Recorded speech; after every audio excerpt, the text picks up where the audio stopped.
Today, internal CDC document projects the daily death rate to nearly double over the next month from coronavirus, and more than 40% of small businesses may close in the next 6 months. I don't mean to be all doom and gloom, but holy crap, we've got a lot to talk about, and it starts right now.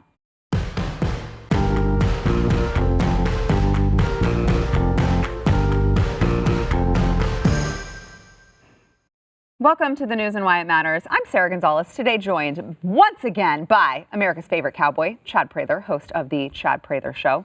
I didn't do the polling on that. I just assumed that you are, in fact, America's favorite cowboy. Trust me. You said it. I retweeted it. It's a fact. Okay, that's the way facts work in this day and age in 2020. We're also joined by Tim Young. I want to call you like all these different things. You're a comedian, right? You work for the Washington Times. Columnist, yes, columnist there. Which you have a new column out. I do, talking about everyone? flyover and how the economic impact of COVID is going to basically destroy it. So everyone, please go check that out. Latest column at the Washington Times. And we are also joined, we've got two people on their maiden voyage on the show. We are also joined by the lovely Genevieve Collins. She is running for, here in Texas, House District 32, which is currently Colin Allred's seat. Boo! First-term Democrat, and he will be a one-term Democrat. There you go. There you go. I love it as well. All right, we've got a lot to get into. First, let's hit this CDC document. So apparently there's an internal document that has leaked out from the CDC that says that the number of daily new COVID-19 cases is projected to increase from 25,000 per day to 200,000 per day by June. So that takes the daily deaths 1,750 to 3,000. And, this is happening at the same time that the coronavirus task force is, the White House is talking about disbanding it. The White House has not confirmed this. The White House is saying this is not a White House document, nor has it been presented to the coronavirus task force or gone through interagency vetting. Anytime a memo leaks in this administration, I'm a little bit skeptical of the truth and facts of that memo. Chad, what are your thoughts? I'm a little skeptical of anything coming out of the CDC right now. Yeah. We've seen too many disparaging things. Let me say this. I wish that I could say that all of these organizations that are out there, we've looked at the WHO, we've looked at the CDC, we've had all these different organizations. I wish that we could have just a fair and balanced health organization that could put the documents and the facts out there without any disparaging remarks or political bents or anything like that. But unfortunately, that's what we're seeing. And we're seeing too much differentiation between one number that's reported this week and a number that's reported next week, and I don't like that. So unfortunately, I've got my conspiracy hat on, and it's just on way too tight right now. Tim and I talked about that earlier today. I'm reading some things right now, and I'm going to go out on a limb, and you guys can persecute me and crucify me if you need to. But I just think in about 6 weeks, we're going to look back on this day, and we're going to say, what in the hell were we believing at that point in time? Because there's some things at foot that just don't make sense. Yeah. Tim, what are your thoughts? I think everyone should just stay at home. Just stay locked up in your houses forever.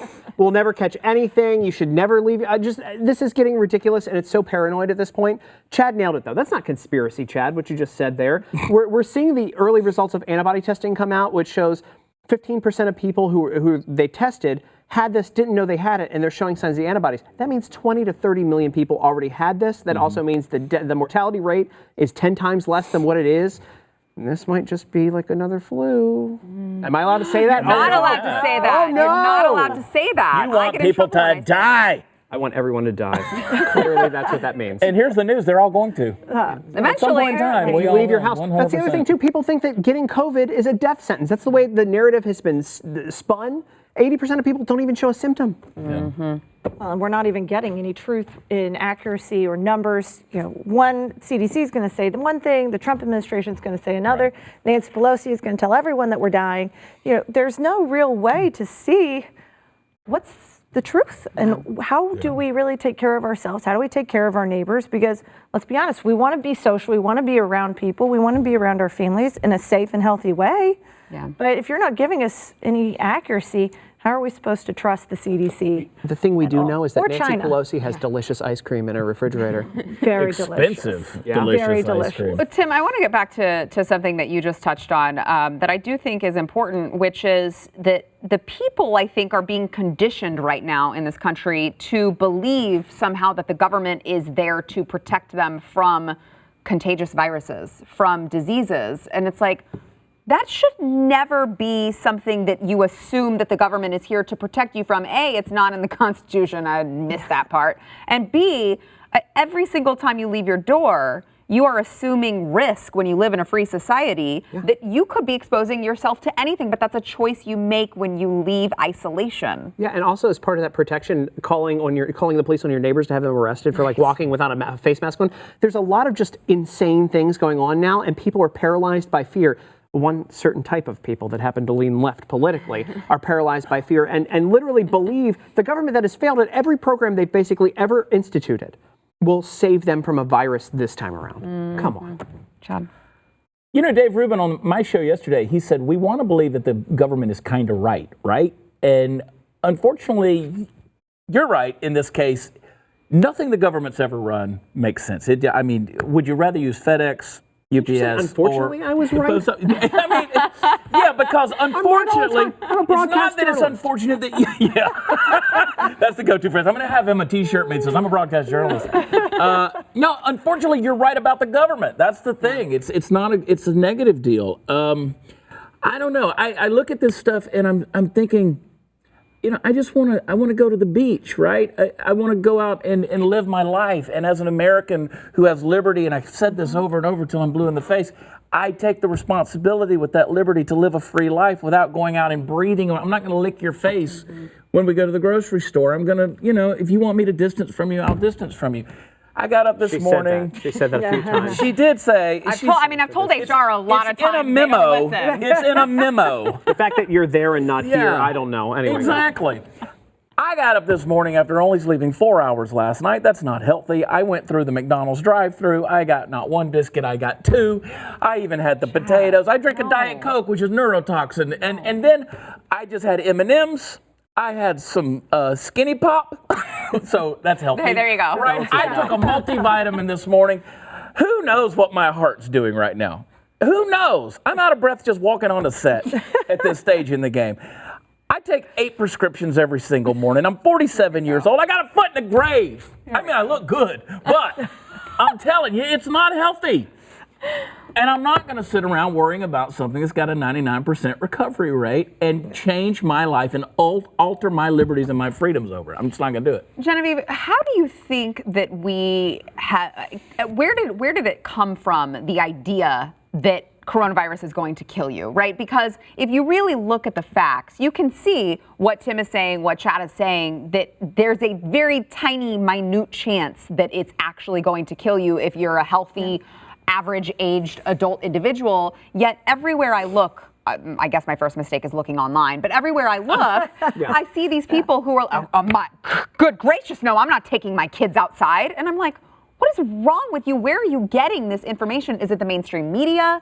Is it the doctors? Where do you think that this is coming from ultimately? Well, my godfather actually got coronavirus in early March. He lives in Seattle, and he was in the hospital. They were hit really hard. And so, you know, our first part of this narrative came in from the West Coast, and people really went down in a way that demonstrated our supply chain wasn't prepared. Our first responders did an amazing job, but they didn't have all the supplies, you know, and that city governments weren't prepared to deal with this.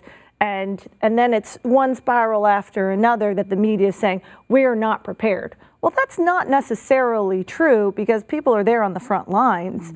And my godfather, he spent 2 weeks in the hospital. He was on ventilators, the whole thing. He's fully recovered. But that first kind of like launch here, I think was pretty devastating to the narrative saying, we're all going down.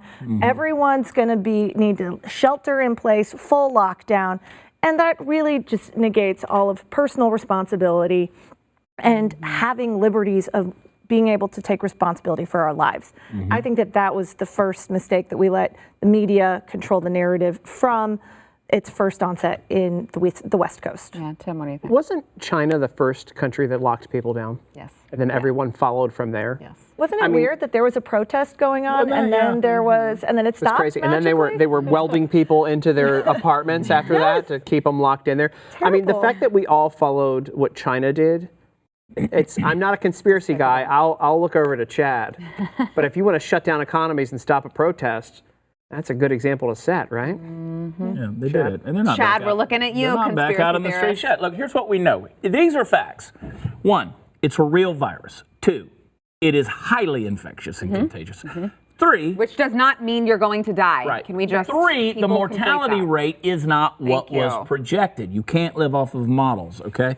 So when they come out and they say, okay, well, this number's going to double and all of these things, based on what? What you're going to see is you're going to see people who are reducing the antibodies, the flora, and the bacteria that's on their skin through using antibacterial lotions and washing your hands over and over again. We used to eat dirt, for crying out loud. When you cut your leg, my parents said spit on it, rub a little dirt on it. That's what you did. Now we're going to wash ourselves and we're going to go back out into public, and guess what's going to happen? I'm going to walk into the Walmart. Some guy's barely got his pants on. I'm going to breathe the same air as him, and I'm going to get sick. I'm going to catch a cold. I might get the flu. I don't know. I might get staph infection from his nasty ass. But the bottom line is, it's not going to kill me.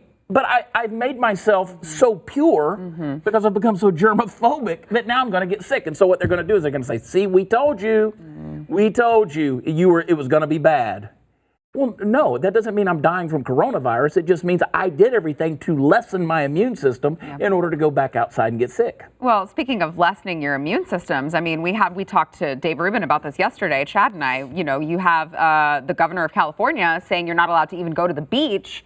Last time I checked, vitamin D, pretty good for your immune system. The sun, Excellent. pretty good for your immune system. Not only your immune system, but everything that we've heard from the scientists at DHS say sunlight kills this thing better than anything else. Heat, humidity is horrible for it. So why then the arbitrary decision that, yes, you can go to the crowded grocery store to go get all of your groceries where everyone's touching everything, but you can't go to the beach to go get yourself some sunlight? It's almost like it's just about control, Tim. And also our the elected officials are stupid. That's something as well. One of the things I've learned about the social distancing and staying 6 feet away from people, I don't like people in my bubble, and apparently that's 6 feet. I don't know about you guys, but when I'm in line at stores, when you're in stores, I try to avoid people anyway. I don't want to be that close to people. When you're at the beach, do you want some half-naked, ugly person that close to you? Ever? I don't. Chad is very ugly clothed, and I don't want him this close to me. I don't want you in my bubble, and it's already that 6 feet. Like, people don't wash their hands already? Are you kidding me? People don't cover their mouths when they sneeze or cough in public? Are you kidding me? These are common sense things that we were already doing. This is, I don't want to go too far into the control thing. I think that it has become an exercise in that when you see states like Oregon extend their emergency orders until July the 6th, so then the governor has ultimate control over anything. That's ridiculous. And they already know they'll need it all the way through July. But it's just stupidity to start. And now you take a look at that, you take a look at what's happening in Michigan, and then when you have the governor of Virginia saying, hey, now's not the time to protest, that says something, that it is now the time to protest, but that they want to control the people and they don't want any kind of retribution from that. Yeah, Genevieve, last word on that. Well, I think that I don't have very many positive words to say about Governor Gavin Newsom, first off, but I think we have to end big government overreach.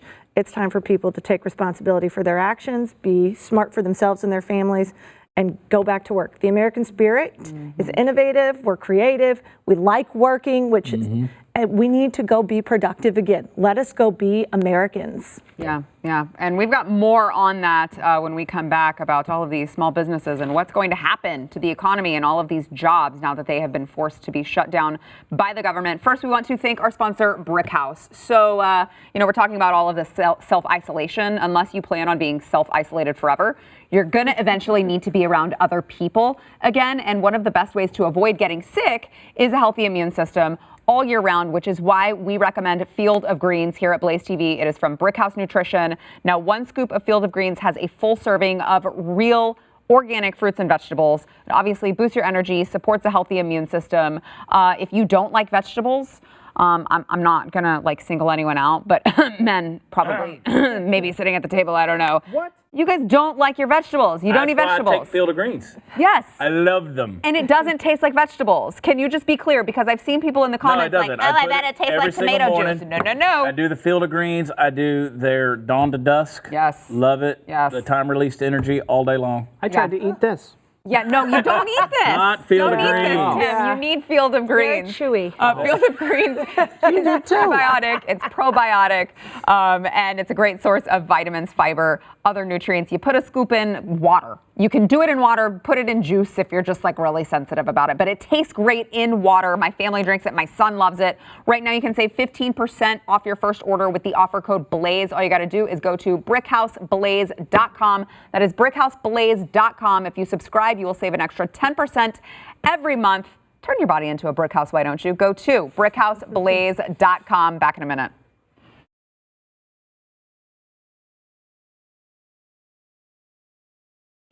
All right. Now, in addition to record unemployment numbers, experts are now predicting that a wave of small business bankruptcies is on the horizon. Gosh, who could have predicted that there would be like economic distress from shutting down all of the businesses because the government tells you you can't work or make a paycheck? I don't know who would have predicted that. Not us over here at the Blaze. They're saying more than 40% of the nation's 30 million small businesses could close permanently in the next 6 months.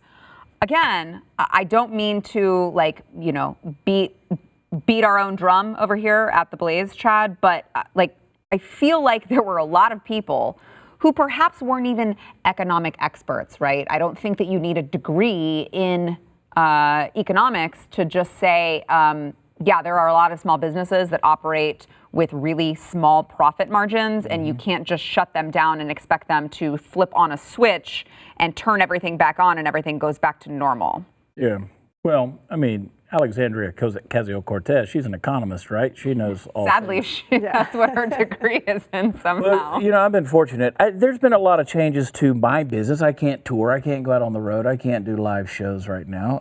Those are getting postponed right now. I mean, shows that we were going to do in June are now being pushed to August just because. You take these venues, they can't make enough money. We've talked about restaurants that now in Texas are open to quarter capacity. It costs them more money to be open than if they had been closed and continued with a takeout curbside service. I'm fortunate enough that I run other aspects of my business where I don't have an overhead. I don't have the brick and mortar, right? These places who do, God bless them. You're talking about people who have taken life savings, investments, stepped out and risked, something that I've preached to people for years and years all over the country, all over the world, saying you got to take a risk, you got to step out sometimes into nothing. And they did that. They risked it all to have the federal government or the state government step in and say, you're out on this. People's dreams are being dashed over again, something that's got a 99+% recovery rate on this thing. And by the way, breaking news, Greg Abbott did just open salons and gyms as long as 6 foot separation is maintained. How do you cut hair with that? How do you? Every other chair? Yeah, that kind of thing. I mean, I don't know. Some long they're gonna scissors cut if you you're from gonna. over here like Edward Scissorhands, waka waka waka waka. Those novelty clippers. opening scissors. There you go. Yeah. know I don't about know those that I want a politicians. haircut with those. I don't know that I want a haircut with those. Tim, what are your thoughts on this? More than 40% of small businesses may close in the next 6 months. Well, I think the piece that just came out today with the Washington Times that I wrote about the economic impact and especially flyover, probably the most serious piece I've ever written in my life, and I did not intend to write this piece. I drove 3,600 miles from Austin, Texas, all the way up to Minot, North Dakota, stopped in almost every town all the way up and down, major towns, talked to small business owners, and it's heartbreaking. And you take a look at the overreaction of these areas. So like South Dakota, wide open. Yeah. Rapid City decides to shut down everything within its city limits. In the county that Rapid City is in, they had 12 total cases, 10 recoveries, and 1 death. Is that worth shutting down every business in that area? No. In Omaha, Nebraska, I believe they only had, and you can fact check me on this, I think it was something like 13 cases. Like, it's these tiny areas. Why were they shut down? I can understand in New York with non-essential businesses because people live on top of each other. It's a different culture. But extrapolating that to flyover, even in Texas, you go into West Texas, there's like, 100 people in the town and a couple of tiny businesses. No one around. You're not getting it there. Yeah. But everything was shut down. This is overreaction from the government. Somebody's got to pay for this too. Who? Right. That's a great point, Genevieve. Yeah, I mean, this shutdown has basically killed Main Street. We have effectively ended small mom and pop brick and mortar shops. If you are not online and if you don't have online supply chain capabilities, you are really struggling. Meanwhile, in Washington, Democrats continue to play politics with people's paycheck protection program, SBA loans. You know, they're trying to keep putting in fat and extra pork unnecessarily while Main Street USA will close. I mean, these are people's livelihoods. I love your point about, Tim, about South Dakota. Governor Noem, she's amazing. She's like, no, I'm not closing my state. If she closed her state, we wouldn't have food, right? Like, we have to understand there is supply and demand, and we have effectively completely cut almost all supply to our country. And I think coronavirus has shown an enormous light on the problem with single source supply chain and how Main Street is not able to facilitate and play in that area. And that, I mean, I am a businesswoman and have built a successful education company. And if you're not tech, you can't survive in this post-apocalyptic corona era. And there's a lot of people that are still working in their 70s and even in their 80s that aren't online. And we've just completely cut their entire revenue stream. Yeah, Tim brought up a good point about, you know, you're talking about all of these places that have such a small, minute amount of death. But, you know, you said something that I frequently say, and I get so much backlash, and I can't for the life of me understand why when you say, well, there's what, 12 people who've died? And people will go, what, you don't care about the people who died? And I'm like, well, no, it's just that I'm trying to factor in all of the other like human lives. When you talk about destroying an economy, there are lives there that we need to talk about. On the flip, how many people will commit suicide? How many people are suffering from terrible depression? How many people will suffer from some sort of domestic violence? Huge increase here in Dallas. It's just unbelievable. And we're not taking a look at that. We're looking at one factor only. How many people, and something that is going to catch up to us here, had something that should have been an elective surgery 2 months ago, couldn't get that surgery, and now it's an emergency surgery. Right. Yeah. Yeah. I mean, those are lives too. Oh, and by the way, if we want to just go by the fact that if it just saves one life and we're just trying to save human lives, why have we not shut down the economy every flu season? Why are we allowed to drive? Why are we allowed to drive? I don't trust you people on the road. I don't know what you're going to do. Chad? How many times have we talked about, well, Walmart's coming into town. They're opening up a new super center in there. It's going to shut down every mom and pop store. The pharmacies are going out of business. Do you know how much Jeff Bezos is worth? $140 billion. $139 billion. You know why we made him that way? Amazon. They're taking over the world. And now Amazon's teaming up with Google to be able to track you, to identify you, to see your patterns, to see your trends, everything you're doing, how you're living your life. They're doing all these things. We're making them that way. And now that we have exposed our soft underbelly through this virus, this so-called pandemic, we've really exposed our weak points and given them more power, which, by the way, you need to go back and watch my One Nation Under Surveillance episodes and see this, because people, they think they know what's going on. You really don't know how many eyeballs are on your life right now, and we're giving them the power. And let me tell you, if this was a test run for, let's say, biological warfare from, say, China, we failed. We failed. We are vulnerable. Well, and we've also shown everyone in power or seeking to be in power that we will respond if you just give us enough fear, right? If you just instill enough fear in us, we will comply with anything. Forget give me liberty or give me death. Forget the beaches of Normandy. Forget these 18-year-old boys at the Battle of the Bulge who went in. Forget the sacrificial, revolutionaries, the patriots that won our independence. Forget that kind of stuff. Now people are like, oh my God, if you're not wearing a mask. I can't believe you. Do you want me to die? Do you want me to die? I want you to be free. Yeah. I want you to be free, because if I'm not free, I'd rather be dead. I don't want to live in a concentration camp. I don't want to be interned. I don't want to be in a gulag. I want to be an American with liberty and responsibility and freedom. Can I just tell otherwise, you, I'd rather be dead. Amen. To your point, one of the phone calls I got early on during the coronavirus was from a 95-year-old World War II veteran who fought in the Battle of the Bulge, checking on me. He's like, you need anything? I'm on my way. He helped liberate Dachau. He still drives on his own. He's How did that make you feel about yourself, Tim? I'm a wuss. That's so funny because I was telling my mom and dad, I was like, I wish my grandparents were still alive because all of my grandparents, they all fought in World War II, the guys and the women. They worked at canning factories. And I was like, I wish they were alive to share, like, this ain't that bad. Yep. Yeah. You know, so what? It's 8 weeks of a little struggle. Exactly. We dealt with the Great Depression and then a 6-year war. Basically, like, we need their advice. We need them first perspective. And I wish they were still alive and telling everyone, hey, cool your jets, bro. We went through 2 months of hard time and I gained 15 pounds. We just sat on the couch and we're complaining about it too. All right, more to come. First, we want to thank our sponsor, Patriot Mobile. So in addition to their generous support of Mercury One, which is Glenn Beck's charity, you need to go check it out. Patriot Mobile has gone above and beyond to help Americans stay in touch right now during this difficult time. They have lowered their prices even further, and they were already really low. They can start your customized family plan. It just starts at $25. It's $25, $35, $45. Wherever you fit in that range, you got to check it out. Now, Patriot Mobile is unlike the other cell phone carriers because Patriot Mobile shares your values. They're not going to charge you hidden fees. And they're also, here's the big catch here, guys. They're not going to send your hard-earned money to Planned Parenthood or other left-leaning causes like the big cell phone carriers. They're actually taking a portion of your money, your hard-earned money that you pay in your bill, and they're donating to all of these causes that you fight against. Get the same reliable nationwide service and support a company that shares your values. They support our Constitution and they put people before profits. Now, it's 2020. Switching is really easy. You can keep your phone number. You can bring your phone over. You can buy a new one, whatever you want to do. Like I said, the technology is there right now. There's nothing to worry about. Right now, they will waive your activation plus send you a free gift if you use offer code NEWS. All you got to do is go to patriotmobile.com/news.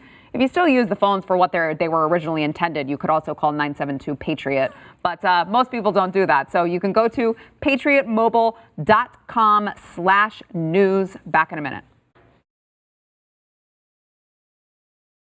All right, let's talk Texas. Governor Greg Abbott, as Chad just mentioned in the last segment, he has come out and said, I guess he got enough people that were telling him, and I'd love to get your thoughts on this, Genevieve. He got enough people that were telling him, this is really stupid, the way that you've designated that, like, these other businesses can't reopen and these other ones over here can.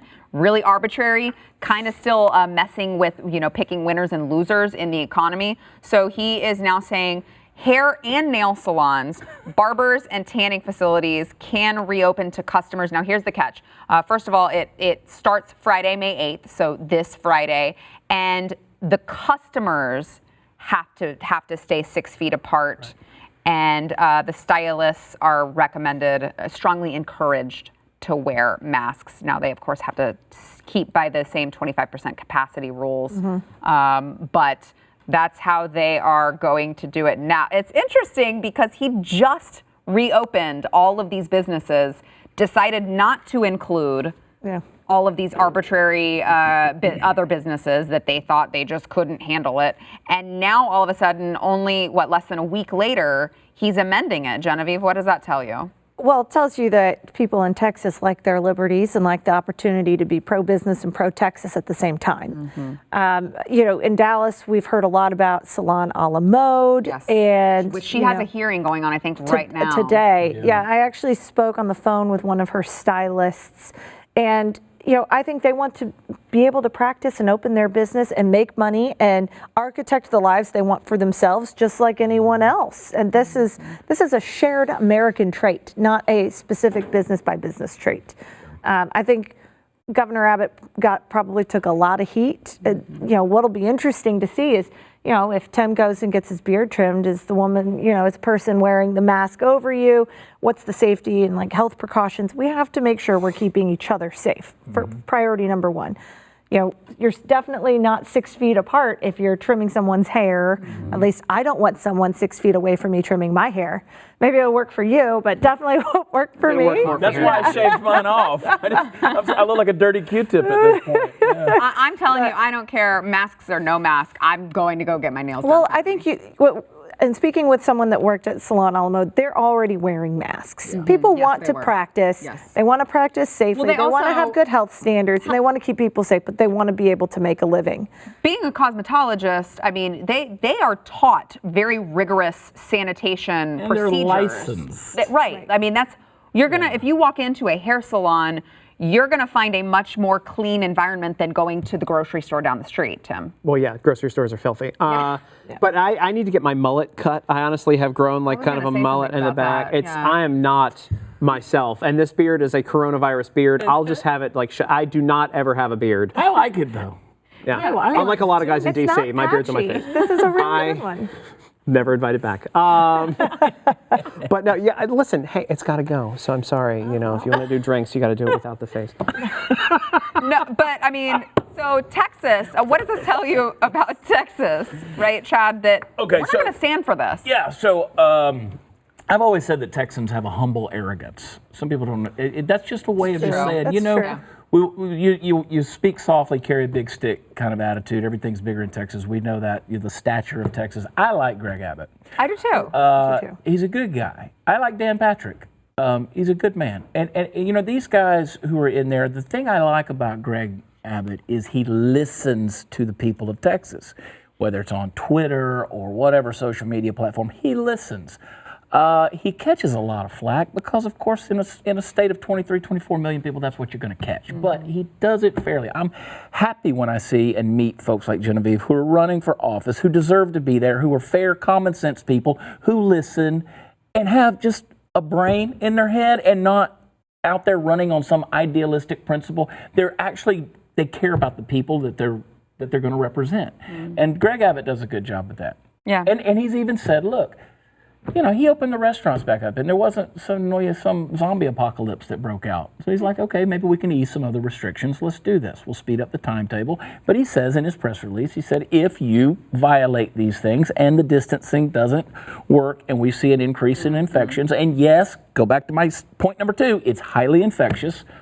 If we start seeing an increase, then we'll bring it back down. But look, when you talk about think you can do that in Texas. Nope. it's hard to do because especially when you have an infection and mortality rate in New York of 45% to 55%, and it's only 2 in Texas. Bingo. Kind of hard to make an argument there. Bingo. Well, could you imagine? I mean, look at Texas versus California. I mean, as we were saying, you can't even go to the beach in California, whereas here we're at least allowing people to be productive again, find that self-worth, and be able to make their own money. 'Cause Isn't that many sad? Texans don't want to live off the government. Right. They're like, I'll take the check, thank you, but this is not something I'd like to have all the time. How have women in Dallas like made it without having their hair like 3? It's Closer to usually like God. 3, yeah, like 3 to 5 inches higher. We'll never It's a tell. hard life. We will really never is. tell. It's a hard life. I don't want to talk about it. I've got some PTSD going on from these times. While we're on the subject of Texas, I want to play a clip that I saw online earlier. Very disturbing to me. So we're talking about, you mentioned South Dakota, Tim, earlier. We talked about how there are varying degrees of, how bad COVID is in certain rural areas compared to New York City. We've got cops in the Odessa area in western Texas, who arrested a bar owner and a group of armed men on Monday after they violated the state's order. Now, they were engaging in a peaceful protest, is what they said. So the bar owner reopened the bar. He said, my business is essential too. I need to feed my family. I'm opening my bar. This was a peaceful protest. You are allowed to carry here in Texas. And the officers, they got the SWAT team that showed up and with their big megaphone. Here's a little bit of what that looked like. You're the blue shirt with the shorts. Keep your hands up. Where is it? You with the hat, green shirt. Put your hands up. I can't see them.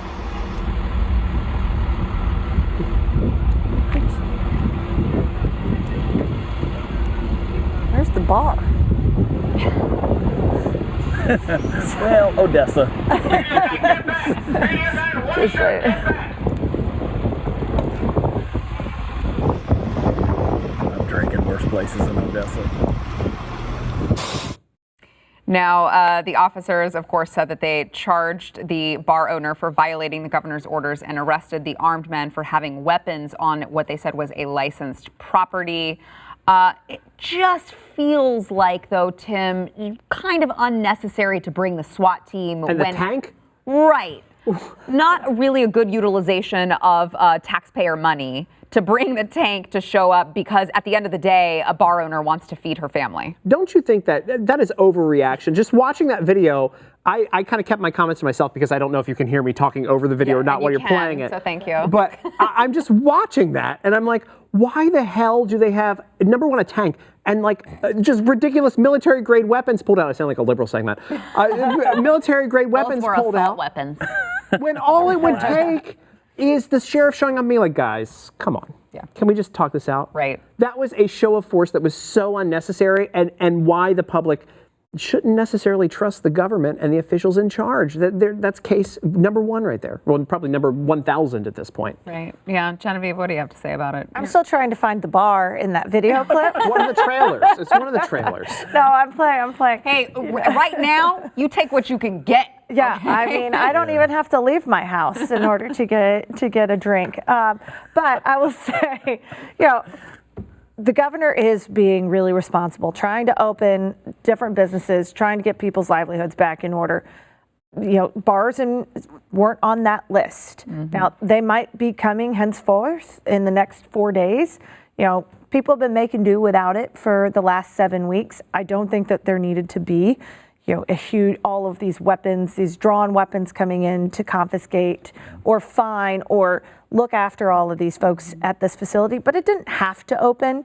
It wasn't a have to do. It was I'd like for it to be open situation. That's from what I can take. I think we have to be smart, respect what the governor's trying to do, be thoughtful, but we don't need drawn weapons in order to go make sure people have a tank. That was a tank. Yeah. No, that's a truck in Texas. That's which I'd love to own. My HOA would just love me even more. I just want like Andy Griffith to walk up, with his no gun on and just kind of go up and disarm the darlings. Just say, hey, let's get the jug band out and sing a song here, and because it's just overkill. And what did I say yesterday? I said it's such a fine line between authority and tyranny. That's what we got to be careful with. Truth and error don't live across town; they live next door to each other, and it's real easy to cross the fence if you're not careful. And that's the kind of thing right there. When you see that, you say that's an excessive show of force, and it's not necessary. Yeah, and you gotta feel for the bar owner and the bar workers, because while we've been going without it and we can go without it, they cannot always go without a paycheck to feed their families. And to the law enforcement defense, they have a job to do. They're under authority too. They're under they have a thing to do, pressure, and they don't know what they're walking into. And I understand that. It's easy for us to sit here and watch it on video, or even to look at it in hindsight and say, well, they shouldn't have done that. We don't know that. I'm a little bit nervous when I get around people with guns and I don't know the environment. So yeah, All right, we've got more to come. Back in a minute. Really? We do. Really? I'm so glad you're glad to be here. I am excited. I might come back tomorrow. Really? Nope, one of the legs.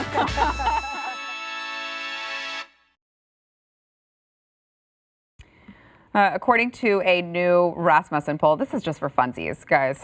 We've got, the question was asked, suppose that in violation of stay-at-home rules, your neighbor had 15 to 20 people at their home, would you report them to police? 36% of Americans said that they would report their neighbors. 43% said that they would not. However, there was a huge difference in Democrats and Republicans. 44% of Democrats said that they would call the cops, and Republicans said only 25% said that they would. Tim, you look like you want to say something. Suppose the government was locking away a certain group of people in labor camps somewhere. Would you call the police on your neighbor for hiding them in the attic? And the answer is yes. That's a great point. That's exactly what it is. It really has shown us who would have done that back then. Mm-hmm. I mean, not to be... Human nature hasn't changed in thousands of years. I wish that it had. Every day in every way, we're getting better and better. No, we're not. That's what they said in 1914 when they marched boys off to war for World War I, and they came back absolutely brain shell-shocked because of what they saw from the atrocities of war. Man's inhumanity to man has been around for a long, long time and hasn't changed. Me personally, I would have 2 cases of beer under my arm and I would be at the party. What do you think, Genevieve? Sometimes it's like, isn't this none of your business what I'm doing at my house? Right. I mean, well, but here's the problem is that they've made it their business because everyone in the mainstream media and a lot of government officials are making them feel like if you are violating the order, that equals them dying. Right. I So mean, they think yeah, you're putting it's- them at risk. Yeah, you're putting your neighbors at risk by having people in your own home where you're not around your neighbors, that this virus is going to morph through the walls and go through their walls. You know, like, this is ridiculous. Yeah, a mask Like, will protect you, but the walls won't. the walls won't. Brick walls, they're kaput. They're out. That whole thing is out. I mean, this is ridiculous. I'm just glad I live in a street with a whole bunch of Republicans. You know, no, but the reality is, like, we have got to everyone needs to chill out. Like, you need to be with your family. If anything, the coronavirus has taught us is that family really matters. And if you can be with your family now, do it. If you're doing it safe and in a way that's not affecting anyone else, what you're doing behind your own front door is no one else's business, especially if it's not bothering your neighbors. It's your body, your choice, right? Right. That's what they say. told us. That's what they told us. Tim, what do you think that the percentage would be if they were to have polled a subset of just suburban moms? Because I feel like suburban 100%. moms. Karens? Yeah. Yes, somehow like I want to use 110% language of for them. those types, but I can't because I respect women. But they are nasty. And they have nothing better to do awful. than call and rat on their neighbors. Like, when does your life suck so much that you call on, like, kids at playgrounds or call the police? You want to stop people from going on walks. Like, I'm sorry, you're miserable. Thank Just you. Never leave your house, you know. You literally just stay in your house. Yes. We're all good. Yes. We're We going to can go make that choice. outside. Yes. But you stay in, Karen, and we'll be fine. If you see my dead carcass in the cul-de-sac, call the waste management company and have them come pick it up. Other than that, don't worry about me. Well, and even then, I mean, it's like, isn't that your wife's job, really? Well, we Call have waste murder management? hornets that'll come clean my bones, and then it'll be less to carry away. Karen's cats will come eat your dead body as well. Chad, I have like a contest within myself that I'm trying to see how quickly I can get banned from all of the moms groups that I'm in. Because every time they post some sort of nonsense about, staying at home. And there was one lady over the weekend who said, I feel like this new reopening is just kind of natural selection. And so I'll write back and I keep getting my comments removed and I keep getting, banned from all these groups. And it's just a game to me at this point. Her kid's the one that's out there looking like the Michelin Man when he tries to go play because she's got so many elbow pads and knee pads and helmets on him and stuff like that. Okay, natural selection. I know. Well, she's a fan of science, is what you're saying. Yeah. Science is everything, according to one side of the equation. I mean, here's the thing. Conversation. The world's going to end in like 10 years anyway, right? Yeah, that's all we got. So why are we even staying in for anything? Thank Let's just you. go do everything. Live the small amount of life that we have left. All right, we got to take a break. Back in a minute. I've been saying we're still here party. All right, before we go, let me tell you where you can find Tim and Genevieve. Actually, let me just let them tell you. Tim. Yeah, so Washington Times columnist. You can check out my segment. It's called Take Tim to Work at Fox 5 DC. Sirius XM, I'm on almost like once a week or something now. And I'm also going to be debuting a new show on Parler on Wednesday nights called That Was a Week. See, I said at the beginning, I was like, he's like 10 million different things. I don't even know which one to tell you that he is. So that's where you can find Tim. Genevieve. Perfect. I feel way more boring compared to Tim over here. You're running for office. My website is gcforcongress.com. We shortened my name because Genevieve is literally like the Wheel of Fortune. So you can buy a vowel. gcforcongress.com. You can find me on Twitter at Genevieve Collins for Congress, and at Instagram, Genevieve Collins for Congress. All right. I will respond to your messages too. Oh, well, I will not. everyone, Yes. just never, don't slide into Especially Tim's not you. DMs. Don't slide into Tim's DMs. All right, we don't have time to get to yesterday's poll. You can go look that up online if you want to see it. Today's poll, should Trump bail out the states or let them go bankrupt? So, of course, that comes after today. California is going to be the first state to take from the federal government to pay for their unemployment. What do you think, Chad? Should Trump bail out the states? Because ultimately, and even red states are taking money from the blue states. So why are we going to be obligated to the blue states? Anyway, yeah. No. Yeah. Quick answer, Tim. What do you think? Nope, no bailout. No bailout. No bailout. Let them starve. Okay, no, but let them lie in the bed that they made, at least. All right, thank you guys so much for being here. Let us know what you think on the poll, and we will see you tomorrow.